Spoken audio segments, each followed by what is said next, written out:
I went and did a thing. I decided to get myself a Elite Engineering oil catch can. I went with the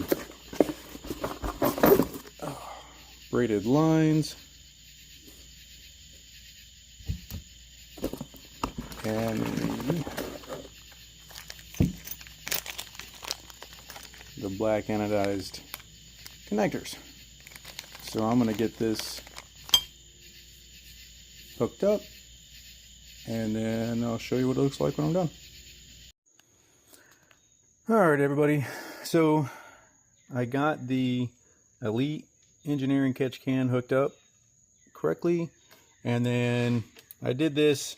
I didn't do an opening or a package opening, but my clean air vents were left open. I was told to get a catch can, and so I bought that off of Amazon just to catch the vapor and keep it from getting my engine bay completely dirty. So like I said, just a short video with a little bit showing upgrades that I've been doing, and that's pretty much it. Have a good one.